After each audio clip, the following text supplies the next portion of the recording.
Hey y'all, and welcome to TNT Homestead. Tonight, my wife is in the midst of making some more red sauce.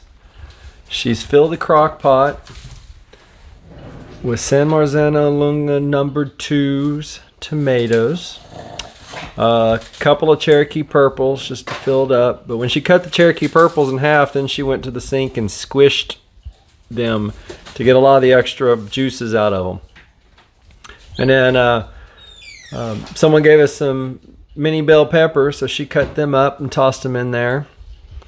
And at the moment, she's working on slaughtering some onions. And pretty much that's what she does. After that, she'll turn it on. Oh, and garlic. Garlic's important.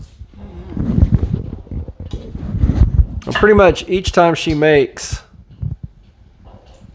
red sauce, she makes it slightly different. Oregano from the plant on the back porch. Oregano from the plant. How much do you need? 4 or 5 sticks worth. All right. Any glass on? Nah, I can see. So, I wonder if I can turn on the light on here. We have oregano growing. We'll go see if this is enough.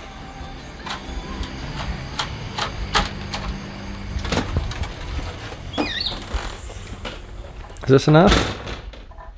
Yeah. Or do you need a little more? Sure.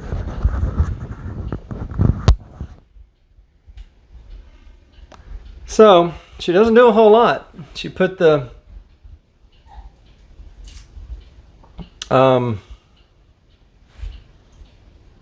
Peppers? no, the small tomatoes. Tomatoes, yeah. She put the tomatoes in there, the smaller ones. I forgot what kind they're called. San Marzano? Yeah, the San Marzanos, but the generic. Anyway, the San Marzanos she put in, and there we go. Whole. Cut up the big ones just to squeeze a lot of the extra moisture out of them. Quartered the onions, quartered the bell peppers, toss the stuff in there pretty much whole. How much?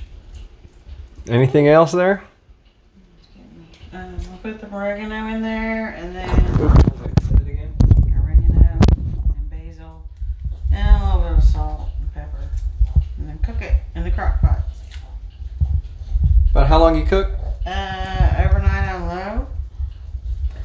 And kind of crack the lid so the liquid can thicken. Onions are good.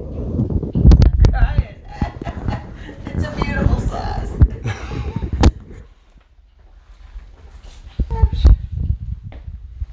So there we go. There you go. See our dirty house. Hey. We haven't had water all day, so Right. That's why I've been able to clean. anyway, we're excited. We've had lots of sauce, and we put a lot of it in the freezer. After she'll cook it down, and she freezes it. Cook it down, then put the stick blender to it and puree it. So no peeling, no seeding, no everything just goes in there. It's pretty simple. Yep. And Delicious. it's delicious. Sometimes she'll put jalapenos in there. No? Yeah. Sometimes, yeah. Sometimes she's put other vegetables in there. Zucchini. There might be one sneaking in here in a minute when the camera's off. Shh, don't tell.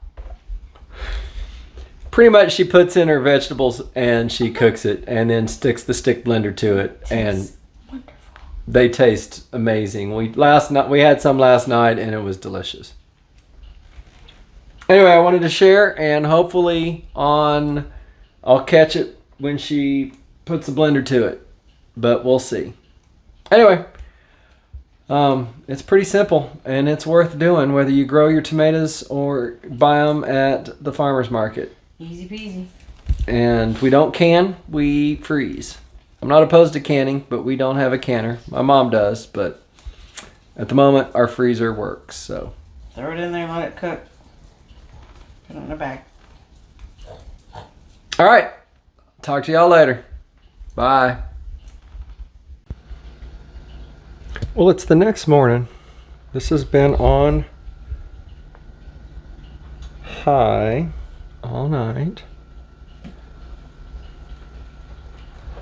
And it looks,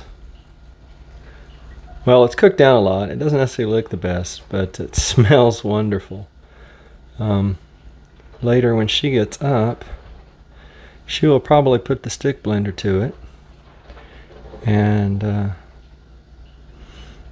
let it simmer some more, probably on low if I remember correctly, but she's the expert on this, not me. Anyway, here's an update. All right, she's cooked it down and getting ready to use the immersion blender on it. Just cooked all night on high, and this morning I took the lid off and let it continue to simmer so it would evaporate some of those juices. It's ready to go.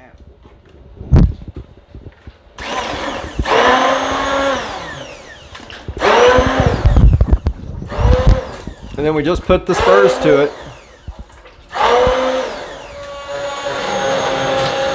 Man, that looks good.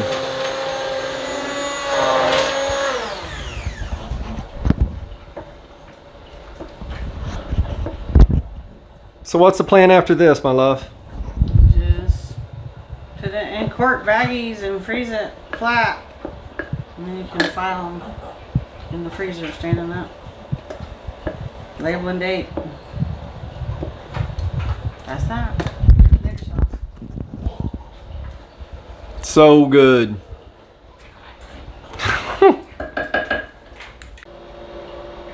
And I'm not sure you caught what she said, but she says she puts them in the freezer bags flat. She's letting them cool for a little bit here on the counter, and then we'll stick them in the freezer so that they can lie flat and be stored a lot better in the freezer. So I wanted to show you what she was talking about in the freezer. After she freezes them flat, then she's able to store them like this. She's pretty smart, that one. Anyway, I hope you've enjoyed this, and I'll talk to you next time. Bye.